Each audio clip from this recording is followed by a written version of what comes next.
أعوذ بالله من الشيطان الرجيم. بسم الله الرحمن الرحيم. ألف لام ميم. غلبت الروم في أدنى الأرض وهم من بعد غلبهم سيغلبون في بضع سنين. لله الأمر من قبل ومن بعد ويومئذ يفرح المؤمنون بنصر الله ينصر من يشاء وهو العزيز الرحيم. وعد الله لا يخلف الله وعده ولكن أكثر الناس لا يعلمون ظاهرا من الحياة الدنيا وهم عن الآخرة هم غافلون. أولم يتفكروا في أنفسهم ما خلق الله السماوات والأرض وما بينهما إلا بالحق وأجل مسمى وإن كثيرا من الناس بلقاء ربهم لكافرون. أولم يسيروا في الأرض فينظروا كيف كان عاقبة الذين من قبلهم كانوا أشد منهم قوة وأثاروا الأرض وعمروها أكثر مما عمروها فجاءتهم رسلهم بالبينات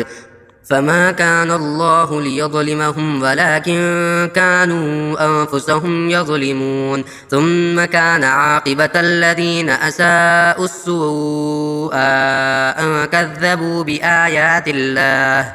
كذبوا بآيات الله وكانوا بها يستهزئون. الله يبدأ الخلق ثم يعيده ثم إليه ترجعون. ويوم تقوم الساعة يبلس المجرمون ولم يكن لهم من شركائهم شفعاء وكانوا بشركائهم كافرين. ويوم تقوم الساعة يومئذ يتفرقون فأما الذين آمنوا وعملوا الصالحات فهم في روضة يحبرون. وأما الذين كفروا وكذبوا بآياتنا ولقاء الآخرة فأولئك في العذاب محضرون. فسبحان الله حين تمسون وحين تصبحون وله الحمد في السماوات والأرض وعشيا وحين تظهرون. يخرج الحي من الميت ويخرج الميت من الحي ويحيي الأرض بعد موتها وكذلك تخرجون. ومن آياته أن خلقكم من تراب ثم إذا أنتم بشر تنتشرون. ومن آياته أن خلق لكم من أنفسكم أزواجا لتسكنوا إليها وجعل بينكم مودة ورحمة إن في ذلك لآيات لقوم يتفكرون. ومن آياته خلق السماوات والأرض واختلاف ألسنتكم وألوانكم إن في ذلك لآيات للعالمين. ومن آياته منامكم بالليل والنهار وابتغاؤكم من فضله إن في ذلك لآيات لقوم يسمعون. ومن آياته يريكم البرق خوفا وطمعا وينزل من السماء ماء فيحيي به الأرض بعد موتها إن في ذلك لآيات لقوم يعقلون. ومن آياته أن تقوم السماء والأرض بأمره ثم إذا دعاكم دعوة من الأرض إذا أنتم تخرجون. وله من في السماوات والأرض كل له قانتون. وهو الذي يبدأ الخلق ثم يعيده وهو أهون عليه وله المثل الأعلى في السماوات والأرض وهو العزيز الحكيم. ضرب لكم مثلا من أنفسكم هل لكم مما ملكت أيمانكم من شركاء فيما رزقناكم فأنتم فيه فأنتم فيه سواء تخافونهم كخيفتكم أنفسكم كذلك نفصل الآيات لقوم يعقلون بل اتبع الذين ظلموا أهواءهم بغير علم فمن يهدي من أضل الله وما لهم من ناصرين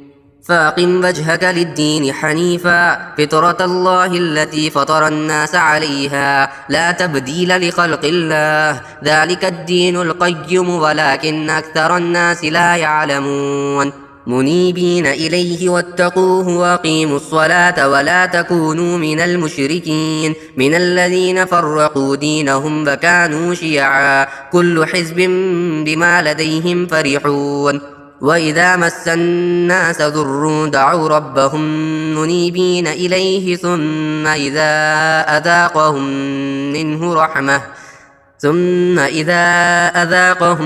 منه رحمة إذا فريق منهم بربهم يشركون ليكفروا بما آتيناهم فتمتعوا فسوف تعلمون أم أنزلنا عليهم سلطانا فهو يتكلم بما كانوا به يشركون وإذا أذقنا الناس رحمة فرحوا بها وإن تصبهم سيئة بما قدمت أيديهم إذا هم يقنطون أولم يروا أن الله يبسط الرزق لمن يشاء ويقدر إن في ذلك لآيات لقوم يؤمنون فآت ذا القربى حقه والمسكين وابن السبيل ذلك خير للذين يريدون وجه الله وأولئك هم المفلحون وما آتيتم من ربا ليربو في أموال الناس فلا يربو عند الله وما آتيتم من زكاة تريدون وجه الله فأولئك هم المضعفون الله الذي خلقكم ثم رزقكم ثم يميتكم ثم يحييكم هل من شركائكم من يفعل من ذلكم من شيء سبحانه وتعالى عما يشركون ظهر الفساد في البر والبحر بما كسبت أيدي الناس ليذيقهم بعض الذي عملوا لعلهم يرجعون قل سيروا في الأرض فانظروا كيف كان عاقبة الذين من قبل كان أكثرهم مشركين فاقم وجهك للدين القيم من قبل أن يأتي يوم لا مرد له من الله يومئذ يصدعون من كفر فعليه كفره ومن عمل صالحا فلأنفسهم يمهدون ليجزي الذين آمنوا وعملوا الصالحات من فضله إنه لا يحب الكافرين ومن آياته أن يرسل الرياح مبشرات وليذيقكم من رحمته ولتجري الفلك بأمره ولتبتغوا من فضله ولعلكم تشكرون ولقد أرسلنا من قبلك رسلا إلى قومهم فجاءوهم بالبينات فانتقمنا من الذين أجرموا وكان حقا علينا نصر المؤمنين الله الذي يرسل الرياح فتثير سحابا فيبسطه في السماء كيف يشاء ويجعله كسفا فترى الودق يخرج من خلاله فإذا أصاب به من يشاء من عباده إذا هم يستبشرون وإن كانوا من قبل أن ينزل عليهم من قبله لمبلسين فانظر إلى